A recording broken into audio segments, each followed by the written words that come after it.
This week's episode was brought to you by our biggest donor yet, making him the official whole rabbit Big Chungus. Be the light.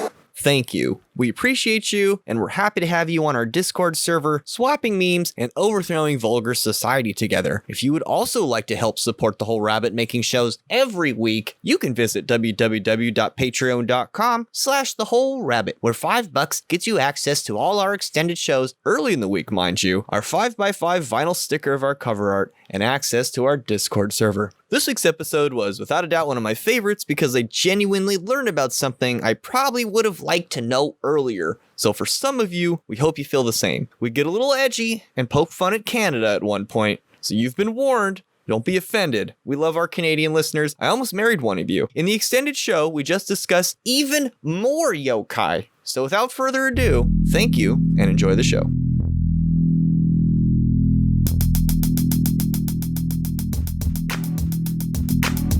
Hello, how are you? Hola. I'm also... Yeah? No, how's it going? Good. I'm Sound Chicken. Checkity, check.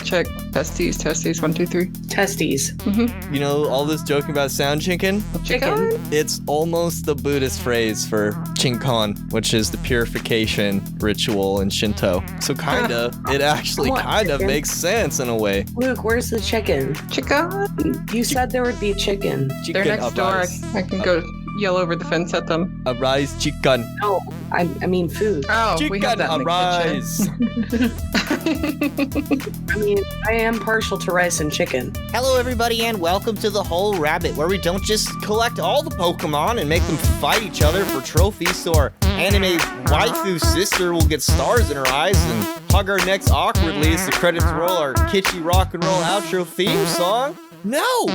We use dark sorcery to gather together the spirits of our slain samurai clan, collecting them into a giant bone monster that ravages through the countryside, devouring travelers and enemies, because today we're discussing one of the most important topics we've ever discussed. Yokai. Oh, man. To help us catch a glimpse at the parade of 100 night demons is Mari-sama, the shape-shifting doggo queen samurai herself. Also joining us is the princess of forbidden heresies, Gossamer Lights. Full shinobi. I feel like yokai explain a great deal about the supernatural world. I'm always talking about how UFOs are actually fairies, and even though it was the Jacques Vallée who popularized this as much as he could, I still feel like people are like, what? What do you mean UFOs are fairies? But now that I've learned a little bit about yokai, they could totally be yokai, the fairies likewise. Well, in Japan, they would probably be yokai. Yeah. Well, it seems like the most famous yokai, as far as I can tell, is the kitsune, which is like a fox. A kitsune. Oh, thank God you're here. Only for that. Oh, yeah. I'm so happy that we get to nerd out about Japanese stuff at you. Whew. Excuse me. It's pronounced kitsune. Huh. I'm actually very grateful. I really don't want to just correct everything. Correct everything I say, please. Doesn't the kitsune have to also be around for the 100 years or something before it's technically kitsune? Most creatures Otherwise, it's just a fox. And household objects require 100 years, and then they become yokai or kami even. A kitsune has tails according to how long it's lived. Oh my God! So, a nine-tailed fox would be one that lived for almost 1,000 years. Okay, so every 100 years they get another tail. That makes sense. Kind of like their dragons. But yeah, yokai and kame are kind of interchangeable in the mythology. Really, the main defining difference is, do we think you're good or not? And are we worshiping you right now? Or if your power level is over 9,000, maybe you'd be a kame. Because you have been here for enough years to get all the tails. So yeah, at that point, you can't argue with it. Yeah. Now I want to play Sonic. It but seems it's not to just be that these are popular archetypes to draw upon for popular culture and always have been. Mm-hmm. Oh, yeah. The one source I found that I really liked said, yokai are both corporeal and incorporeal representations of widely understood but completely unexplainable natural phenomenon. So before we get completely off of UFOs, the kitsune can create these balls of fire in the sky that can link together like lanterns, all right? And if you follow them, invariably you're going to run into like other yokai that'll eat you, because most yokai eat people. In if you get into the wrong context with them, they'll consume you. Some like Speaking to of- do it more than others. But the idea is, if you were in Japan and you saw some UFOs and it was dark out, it's reasonable to be like, oh, that's a kitsune. Duh. Foxfire. That's Foxfire. And even some of us use that as a browser. Nope, says the computer girl. You do not have the Foxfire. You have penguins, huh? I do, but I did love when I was still like on the floor tech support. They're like, I have that Foxfire thing. I don't know how I get to the internet. I'm like, oh no. I'm like, you don't even know that's an anime thing. I can't even give you that much credit. So, are UFOs fairies?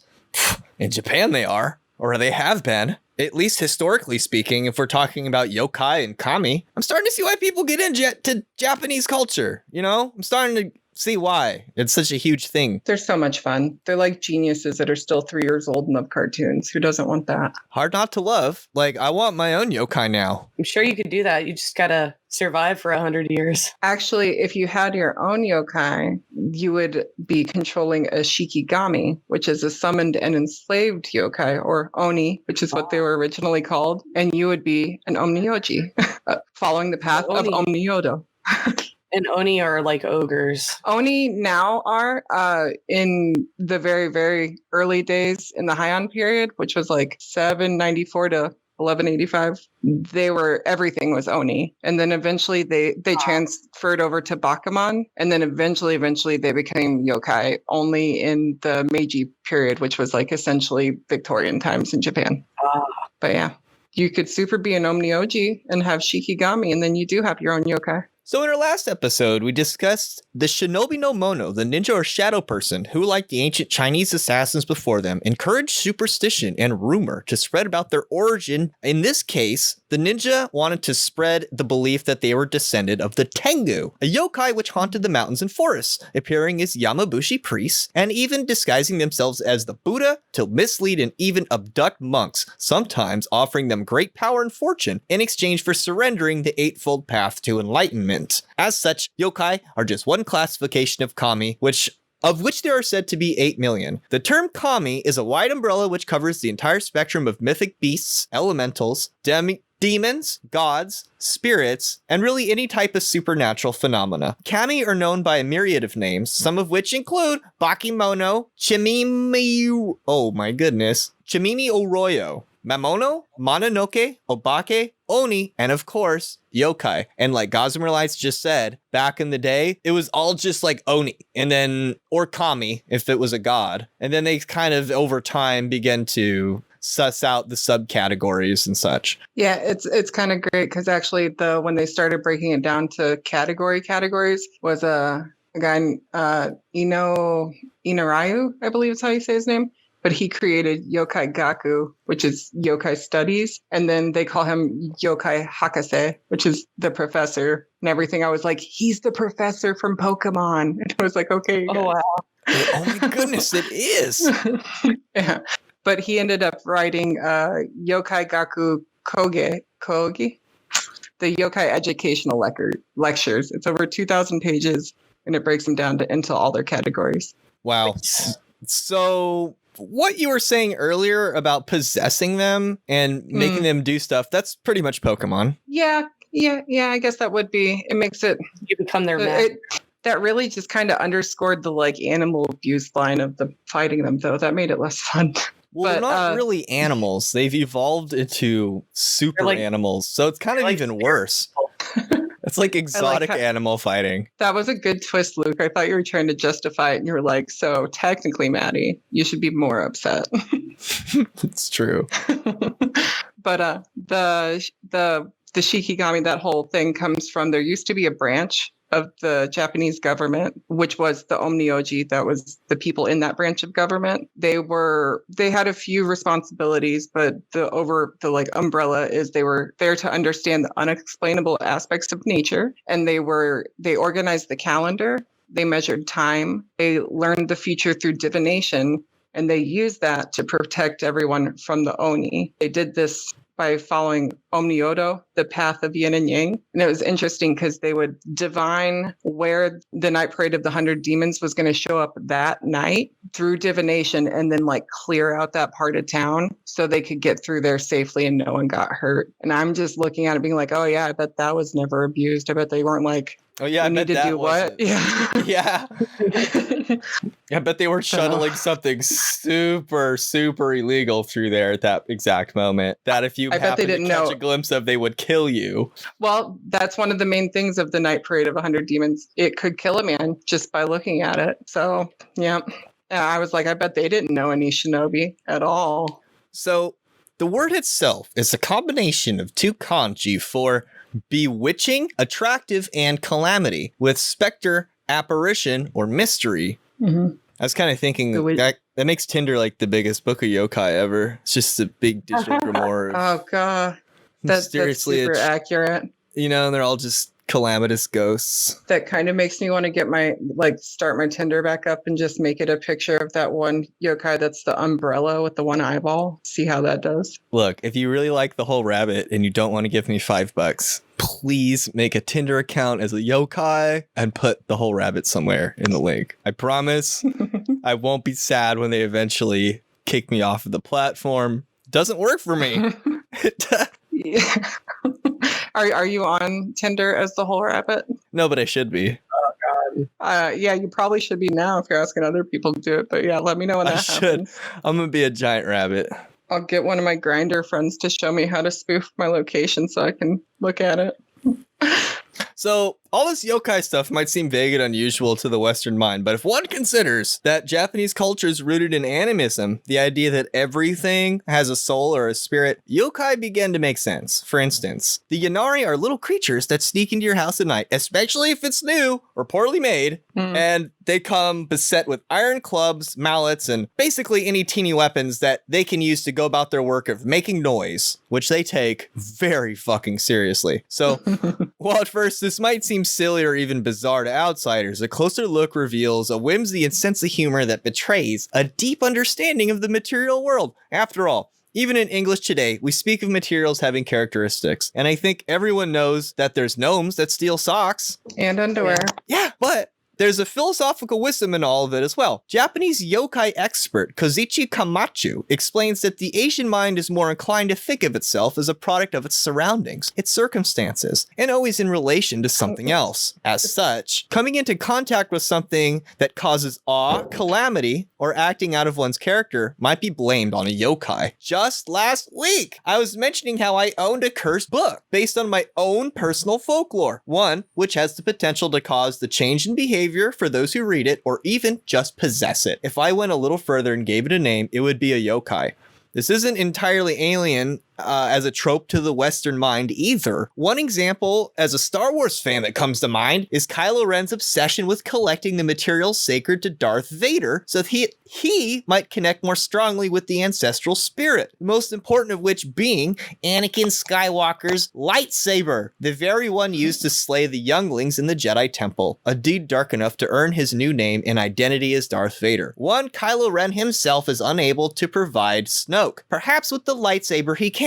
After all, each one has a spirit, a story, a destiny. The fabled Muramasa, legendary swordsmith who perfected the katana, was said to be unbalanced and on the verge of madness. He was like the Japanese Mad Hatter. Yes, but he also imbued that spirit into his blades, giving them a similar madness, earning them the title of Yoto, or Cursed Blade. Now, according to Wikipedia, it has been told that once drawn, a Muramasa blade has to draw blood before it can be returned to its scabbard, even to the point of forcing its wielder to wound himself or commit suicide. Well, badass, dude. It's totally badass. Technically wouldn't use his katana to commit suicide. Seppuku. Exactly. He would use the shorter one. I don't know what it's called right now. That's in last week's notes, but yeah, the katana was too big. They would take the smaller sword and take all the handle off of it and wrap it in paper and use that to cut your belly open. Oof. Hot. And then you'd have somebody behind you could cut off your head so nobody would see how badly you would whine, because it's apparently very, very painful to cut open your own innards. Yeah, there's a lot of nerves in there going on. Like, of all the places to cut yourself, that's got to be the most painful. The bottom of the feet could probably win out on that one, but yeah. Really? In general. Oh, yeah. That's the bottoms of your feet and your hands to a certain extent. Like, your hands can, like, tune out a lot of data, but your feet are really on top of that, literally. That's interesting. I did notice anytime I'd cut my feet inside of a pool or at the beach, it's always a really pain in the ass. And it bleeds forever because there's so much blood flow down there because you need that much information from the thing that is keeping you moving from the thing trying to eat you. Oh, that makes a lot of sense. That's why one of the Asian forms of torture historically has always been the wrapping of the feet with a cane. It's intensely horrible. Yeah, over here in the West, we just put you in a cage and dang you over some fire until you're like, oh, Jesus, help me. And then we're like, nah, you're a witch. We're probably going to do something to your butt, too, but don't worry about it. Oh, we always do something to your butt. That's racist. That's racist. Yeah, against Southerners. Oh, I didn't. I meant the West in general of Europe. I also am from the South, so yeah, I tend to not. Well, don't use a hillbilly accent. Oh, then. I didn't, unless it was my natural one. You didn't. Yeah, man. Over here in the West, we just put you in a cage and put you on your butt on a pyramid, Well, we all sit around smoking doobs this is what better. Jesus would want. Yeah, your butt's on a pyramid that has a sticker telling you how it's going to give you cancer. Don't be so low vibration, bro. Cheer up, man. We're torturing you so, you'll be pure in the afterlife, here's some... You want us to read a prayer for you, bro? Oh, man, here, take a hit of this dude, man. Okay, I get it. I could do that, I guess. Okay, I agree. We got to start working in some, well, bless your heart. Well, bless your heart. Or, isn't that special? Bless your heart. I just pulled it out of your chest. Are we doing Mayan stuff next week? Okay. We probably should. I learn more when I look at other cultures. Go figure. All right. You can always learn something from your own culture, though. Yokai may come about in various different ways. And some are created just when, like we said earlier, normal animals live long enough, usually 100 years. For instance, the Aosagibi, it's basically a regular blue heron who after some times evolves into a blue flaming heron. Oh, yeah. And his fire doesn't burn anything. But when he breathes, there's this gold powder that comes out of his mouth. Is that the one with the weird man head or face? No, it just is a normal blue heron. It just breathes this golden yellow powder. Interesting. I'd allow it. Definitely not something you'd want to put up your nose. You definitely wouldn't. Well, not the whole fish, but maybe the powder. You try that. You might learn dragon secrets or something. It doesn't really say that anywhere that you should put the powder in your nose, but... They're very proper people. Maybe they didn't try it. They would never try that. Gunslingers had snuff boxes, though. They'd put anything in their nose. Yeah, but gunslingers were they're wild outlaws. Even more so than ninja. Gunslinger would be like, whoa, man, I just found this wild plant. Now I'm going to put it in my nose, bro. Another one's you got to try smoking it, buddy. I have to do the California stereotype for everyone now. Be politically correct. You could do Canadian, I'm not Canadian, though. But they're bitches and they won't complain. Oh, I love Canada. That was intense, Mari. Dude, Canada. Oh, I love Canada. It's the only slang I've ever learned. I can You're nothing more than America's hat. Yeah, I can. You'd be talking bad about Canada, bro. Tarps off. You want it, Tilly? Yeah, I do. Let's go then. What, are you Canadian? No, I just like Canadian slang and shows and stuff. That's all. It's only slang. My brother told me I need to learn slang, and I said no. And then I just learned Canadian slang instead. So, all right, buddy. I had a knife throwing hip hop artist break my heart from Canada. So what are you gonna do? Yeah, screw Canada. Are you gonna sing? I feel you're gonna sing us a country song from Canada now about your broken heart. I don't think I'm allowed to. Not in a Canadian nor a Southern accent, but I'll listen to it in California. Jesus. It seems like creatures, once they reach 100 years of age, you become a yokai. They're usually these amazing, beautiful, sparkly beings that are holy, and you ought not to hurt them or attack them, or otherwise something bad will happen to you. But the story changes dramatically when it comes to weasels. Unlike the blue heron, when a weasel undergoes its evolution into a yokai, it becomes a frightful, dreadful, evil, savage, wicked creature that can stack atop of itself and light on fire that actually does fuck stuff up, unlike the heron we mentioned earlier, whipping up whirlwinds, burning down entire towns, and even hearing the yelp of Itachi is the bad news that portends ill fortune. They sometimes transform into a small Buddhist priest to steal alcohol as they're unable to ferment it themselves. It sucks to be them, I guess. It's also well known that these little bastards are the best at shapeshifting and are mentioned many times in other entries as they frequently take the forms of other yokai, such as the giant man-eating ones that eat people for funsies. So just to like scare people though. They usually, they don't usually hurt people, but some of them kind of do. A weasel shapeshifting? Lies. Never have I heard such a thing before. No, it's better than the kitsune. Oh, well, wow. the kitsune is majestic, but the weasel guy is going to hang out and get drunk with you. Oh yeah. But they're bad. They're like, you don't want to see them. They even have a special breed of them called You only want to see them once every couple of years. Well, if you're running into a Kama Itachi, they usually come in groups of 3 and they descend from a high place, slicing at the legs of the victim with tiny kamas or sickles. The second inflict deadly vicious scratches all over the victim's body. And then the third applies a healing salve that heals the wounds instantly. This happens so quickly, the victim is unable to even see it happen, falling to the ground painfully only to reveal a slight scratch. How did Ghost Adventures never figure that out? Speaking of things dropping from the sky, I have a whole bit on Mario yokai because I'm a Mario dork. Other than falling from the sky, your stacked up weasels made me think that little cactus caterpillar looking thing that you know what I'm talking about. Oh, yeah. I always like that guy. But The mushrooms do that too. Do they? Yeah, in Mario. The little mushroom people, they stack up. Oh, huh. I guess I had not seen that. So the ones that I want to talk about are the ones that the thwomps are based on. What are the thwomps? What are the thwomps? They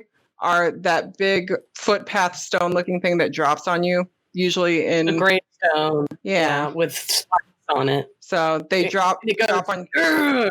Which I believe in Mario, in Japanese, is named Dasun, which is the onomatopoeia of a loud crushing sound. So we made it thwomp, which is our onomatopoeia for apparently the same sound. Genius. In some old guidebooks, they're called nasty stone ghosts. So, yeah, we're like, I don't know. I don't like them, though. But so the yokai that they're based on is called Surube Otoshi, and it means bucket drop. And it's like just like a giant head that would hang out in the kaya tree and wait for people to walk under it and then drop on it and then laugh at him as it goes... Going back up and let's see, I'm going to see if I can mess this up real good and say it in Japanese first, but I'd say Yagyo Sundaka Surube Oroso Ka Gi Gi. And it means, did you finish your night work? How about we drop the bucket? Gi Gi. Because apparently that doesn't translate, but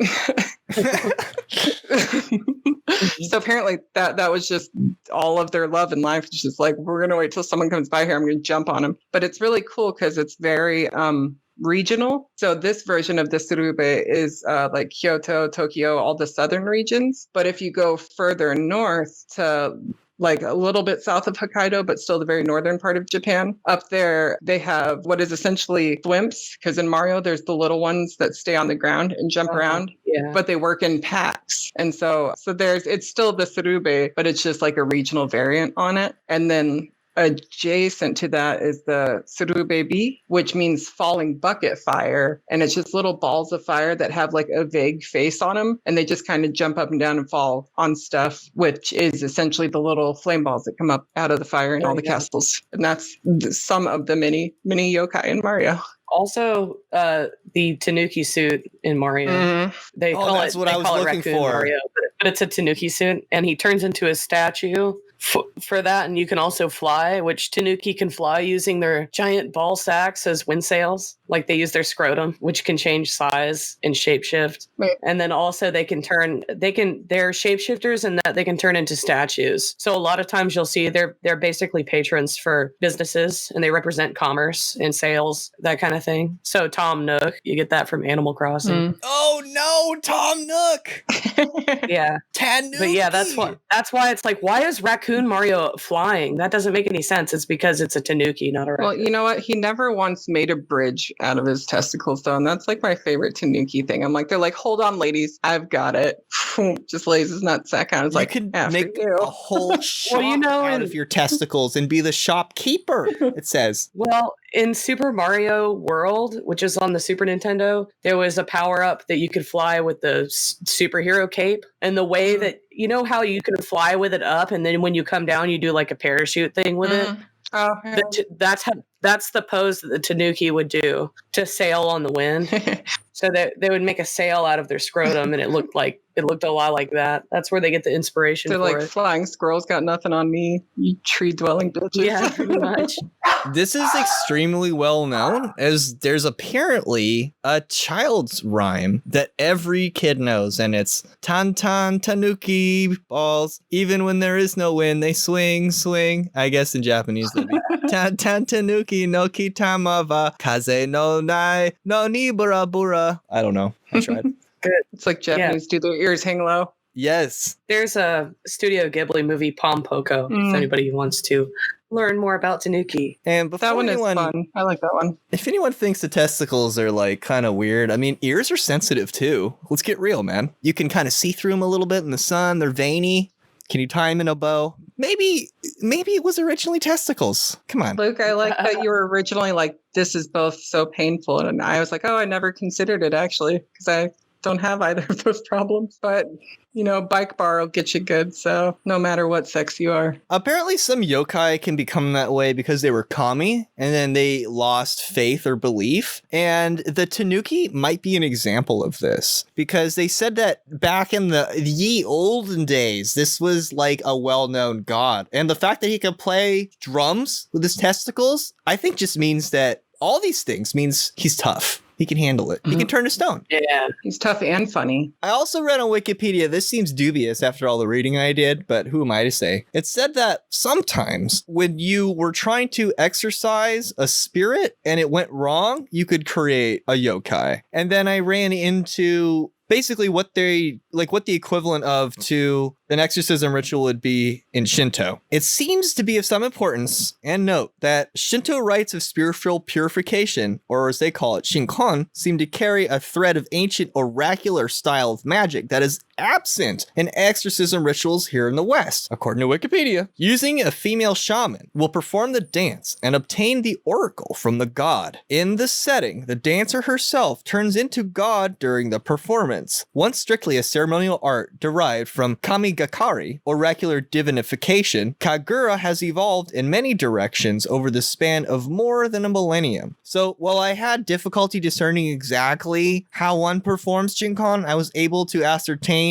that the female shaman, at least anciently, was a temple virgin bestowed of great beauty and was the source of the power for the ritual. Her dance would begin slow, passive and gentle in a phase called Mai, which grows as her trance grows until she's leaping about with fiery active energy possessed of the goddess herself. This state was called Odori, and it's in this state that the wandering spirit energies, the yang or masculine cloud soul of the individual, may be lured back into the subject's body so it can rest. Specifically, this process is called tamashizumi. The word tama refers to this, quote, yang soul or heavenly soul. It has a tendency to go up to the heavens. I think that's why they say that. So while the method of European exorcism we're familiar with involves a male priest casting spirits out, the Shinto version sees the female oracle coax the spirit back into the body to restore peace and balance. So in theory, the oracular priestess also has the ability to move or control spirits outside the body, presumably yokai or other kami. When this is done, it's called tamafuri. This is once again accomplished through the enchantment of the goddess, working through her oracular priestess. In this way, the spirit is venerated and seduced with mommy's goods, very much unlike how we threaten them with daddy's belt over here. Well said.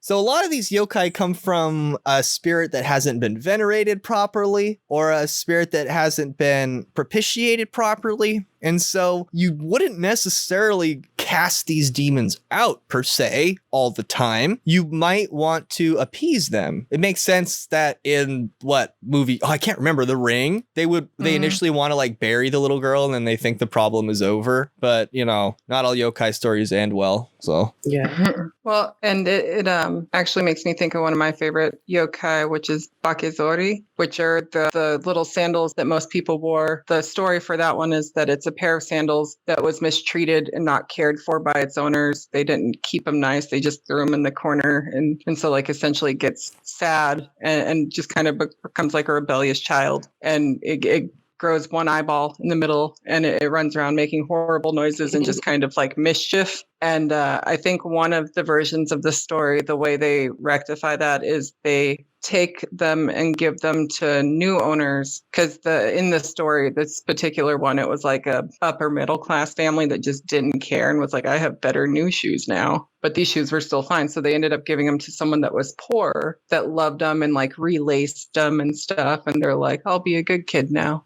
Aw. Yeah, that's why I like them. Plus, their shoes with eyes in them. It's funny. when you really think about it, like the brave little toaster, that is a quintessential yokai story. Totally. I named my blanky after that movie. Yeah, legit.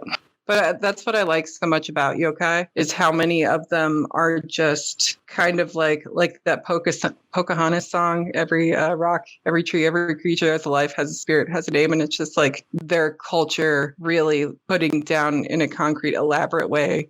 Everything matters and everything has feelings that you should care about and respect. And it's one of the things I like about Japanese culture. Yeah, it's a nicer outlook, I think. Than like you could argue materialism is a good outlook scientifically, but you know, if you're not ascribing human elements to inanimate objects makes you appreciate them more. Yeah, you're going to use less things because you don't want to like throw out the thing you have for a new thing. The thing you have already will be sad, or you don't want to offend the spirits that provide you with your food and sustenance. Like that's the whole point of yokai too, is to keep you in mind that you're not completely responsible for your prosperity. It has to do with your environment as well. Everyone's responsible for everyone else. Yeah.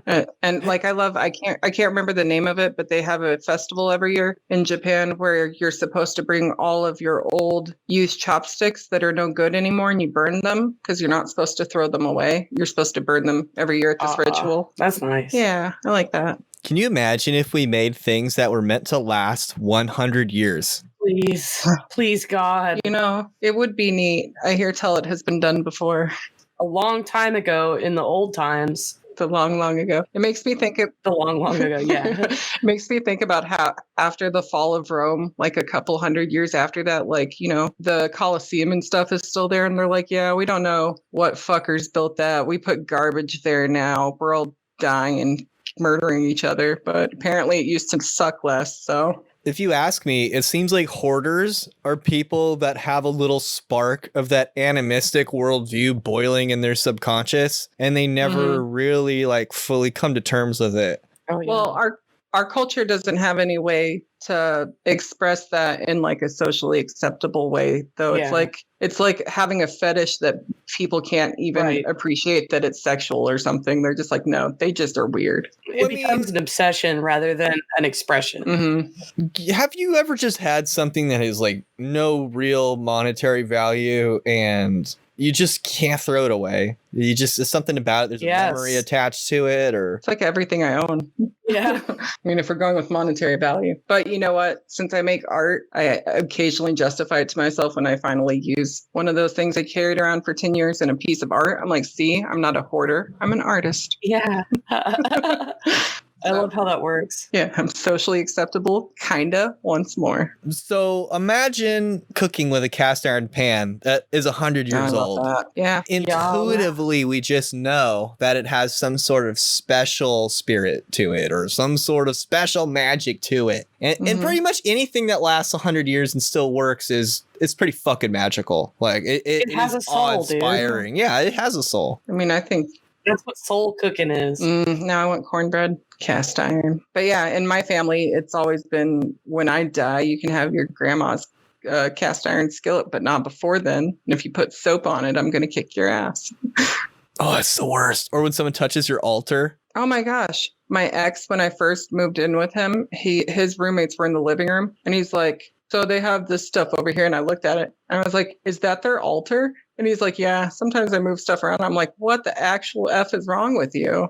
And he's like, what? And I'm like, you're not supposed to do that. And he's like, oh, well, I just thought it was funny. I'm like, yeah, you're kind of a horrible person. Should have left then, but I didn't. All your ancestral spirits just like give him butt cancer. All my ancestral spirits are probably Christian. So they were probably like, get rid of the heathen stuff. So Like, oh, let's wrap his legs in wood and like nail him together like tighter and tighter until he like, then we'll burn him. Yeah, bro, let's do it. I'm digging this accent, dude.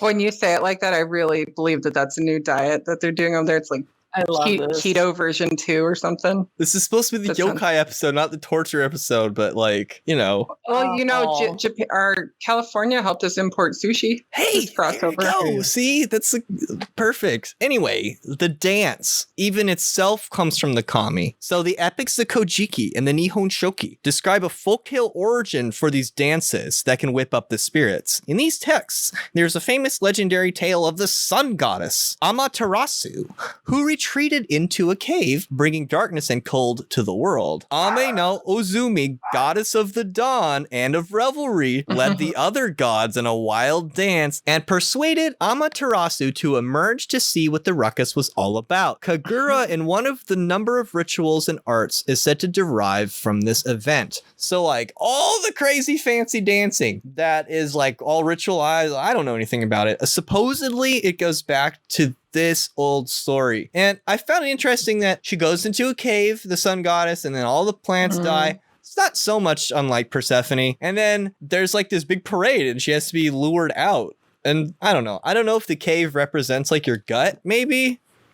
It would be your womb, maybe. Your womb. It's who knows? It's a lady. That's, you know, they take the spirits in to the lady to make them sleep and feel better. So assume the cave's also a womb. Makes sense. So this practice, though, of Chinkan stretches back to a far back time when the yokai were just calamitous, frightful beings you'd rather not encounter. But it is in the Edo period that we see an explosion of art and literature where yokai become the beloved, comfy idea that become cataloged carefully with all of their qualities, habit, and diet to become a favored pastime. It's not uncommon for households or temples to have a patron yokai, which were said to impart good luck, protect the property, and even grant wishes. Mascots. Definitely, yeah. And right around this period when the yokai art took off, another thing that was happening at the same time was that government branch of the Omnioji was dying out. So there was less this like formalized, it's our job, we're in charge, X-Files kind of thing. And now everyone was like, but what if we hung out with them and we were friends? Yeah. That also reminds me of kappa. I think they were popularized around that time too. They are hilarious. Which are like frog people that live in a river and they have a little indent on their head that carries water. Well, and it's funny because there's stories about them both ways. Like sometimes they'll like kidnap children and drown them. Yeah. Or sometimes they will, there's one particular kappa that helped build a bridge for a town because it just liked them. But also they will suck your soul out of your butt. They like this butt pearl thing. Yeah. And they like to go after your butthole. They'll suck your soul out of your butt. They're like the reverse of Dementors. It's basically, hey kids, don't stay in the standing water for too long. You'll drown. Like don't go swimming. Yeah, you'll get drowned by the kappa, or your butthole will get eaten. Unless you give them a cucumber, then they're occupied. They prefer that. Yeah, they like cucumbers. They like cucumbers slightly better than butt pearls, only slightly. And that's why my favorite sushi roll is called kappa roll, which is basically just cucumber and rice and seaweed. Oh, no butt pearls. No butt pearls. See. Wait, it's actually called that? Yeah, the cucumber roll is called kappa roll. That sounds so good. See, that's why I love kappa, because one, they have a bowl of water on their head that if it spills, they die. And I feel like that. And I love cucumber the most. I don't have I love a butt pearl opinion, though. So. Well, like many yokai, if they have a promise, they'll usually keep it and they're bound by honor and pride. So if you can get a kappa to bow to you, if they they'll return well, you could freeze it in place or kill it, yeah, or you could make it your bitch. Fill their water. But like bowing fills underwater, it's like an act of subservient or like submissiveness. So if you're in water, you're screwed. They will eat your anus. But if you're on land and you like bow to it real quick, it will have to bow back and spill its water. Or just take cucumbers when you go swimming. How hard is that? Oh boy. Oh yeah, I do kind of want to do that for some reason now. Oh, cucumber water. They wouldn't let you into the pool, dude. Oh, that's probably true. I'll have to sneak it in. Cucumbers and anus? Lock the door. It's making me uncomfortable. I'm not going to go during the day anyway, so I got to break in after hours. If the kappa come, I have to have my cucumbers. I need to keep my butt pearls, and they'll be like, "All right, ma'am, we're learning this for me." Can it be a tiny cucumber, sir? I don't like where this whole folklore is going. I'll have a gherkin. It's been in there too long if it's a gherkin now, no. Okay. I'm blushing. Okay. What if actually it's not like a bunch of shape-shifting reptilian lizards that rule the world? What if it's just kappa? Oh, you're not that smart. We would see a lot more like cucumber-based products, I feel. They would be like... Yeah, definitely. I mean, I would be for it, but I they're feel saving them all for themselves. Oh, I think the first episode of a really great cartoon called Gege no Kitaro, which is based on like all the old yokai lore. I think that's the first episode I have it of in the notes. They wear business suits and stuff. It's fucking hilarious. And they just... Okay. Oh, sorry. Well, for real, Tanuki would have taken over the world. Let's be honest. Or Kitsune. I feel like one or the other. A kitsune would be organized enough. I feel like a tanuki would like get distracted and like eat something and fall asleep for 100 years or something. Well, they're kind of like Foxy a little bit. Yeah, they're clever, but they're also kind of like Winnie the Pooh where they just want to eat and like cuddle. Honestly, this makes the joke at the end of Silent Hill make a bit more sense too. Mm-hmm. Oh, dog is God? Dog is God, but also if he's a kitsune, if you had enough kitsune, you could do all that stuff. That's mostly what they do is they transform into other more terrifying yokai to scare the shit out of people for fun. Yeah, it was like that ending. There's like a control panel where the dog is controlling everything. That's so it's all an illusion. It's like you're in an alien test facility. It's just like the guy from Assassin's Creed. It's just what his dog does when they're not looking at the animus. All right, let's explore this idea that kappa rule the world for just a moment more. For instance, we know that they have 3 anuses that allow them to pass 3 times as much gas as humans, and 4 arms attached to one another inside of their shells. And if you pull one arm lengthens while the other one contracts. Hilarious. Yeah. Oh, and you can fart on them to get them to get away from you. That makes no sense. If you're trying to eat your butt, you just fart on them and they go away. It's an amazing ancient Japanese scroll called the Fart Battle. And it's literally just an ancient long scroll about people fart battling each other. They're like on the beach and like knocking each other. It's like the best Where's Waldo ever. So fun. I love Japan. Me too. I think also in the Gege no Kitaro, there is the weasel character is like one of the like main. That guy's always kind of messing our stuff up, but he's our friend a little bit, like Cork. So it was folklorists like Toriyama Seiken and Sawaki Sushi who would set out collecting oral traditions of rural Japan, compiling monsters of the past, creating new ones, and weaving them into scrolls and multi-volume encyclopedias of strange supernatural tales for commercial consumption and entertainment. Toriyama's illustrated Night Parade of 100 Demons has been imitated by other famous artists since its inception. Yokai faded out in World War II, but were repopularized with new gusto by that manga artist you mentioned earlier, Mizuki Shigura, and his comic Gigigi no Kitaro, which features a half yokai human named Kitaro, the last survivor of the Ghost Tribe, on his various adventures fighting off evil demons and yokai. If Yokai Watch and Pokemon are like Linkin Park and Metallica, then Gege no Kitaro would be like Black Sabbath. The big franchises of the modern era owe a great left testicle to their debt. Strangely, it is Mizuki Shigura who believes deeply that he owes a debt to the yokai who saved him in World War II as he was wandering through the forest late one night. I don't know why that happened. Only to bump against a supernatural wall that he could not pass. He kept trying to pass it, but he couldn't. It was like a giant invisible wall. This is something I've heard of in UFO lore quite frequently. and maybe even Bigfoot lore. So at some point, he just gave up. He was done pushing on the wall. He couldn't get past it. And so what did he do? He laid down right there on the spot and went to sleep. When he woke up, the sun was coming up and he could see very clearly that he was sleeping on the edge of a cliff. It was a no-brainer what had happened. He was saved by a yokai. And it was this event that led Mitsu to creating Genkei no Kihiro in the first place. Yeah, I love that story so much. It really is great. I think he even describes it as being like slightly kind of like a physical feeling, not like I ran into it all, but he's like just kind of a smushy, like I just couldn't go past it. Eventually I figured, I guess I'll take a nap. And I'm like, yeah, that's what I'd do. That makes sense. But he must have been very tired. Well, I've been through some weird stuff before a couple years ago at a Greyhound bus station,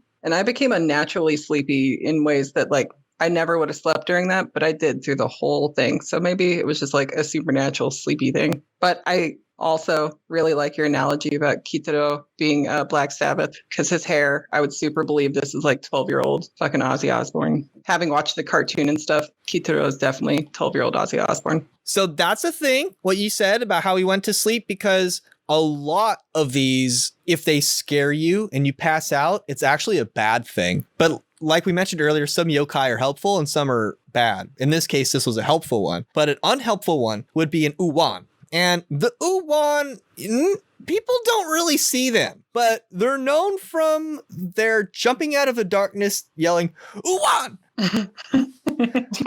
I am super doing that to my roommates from now on.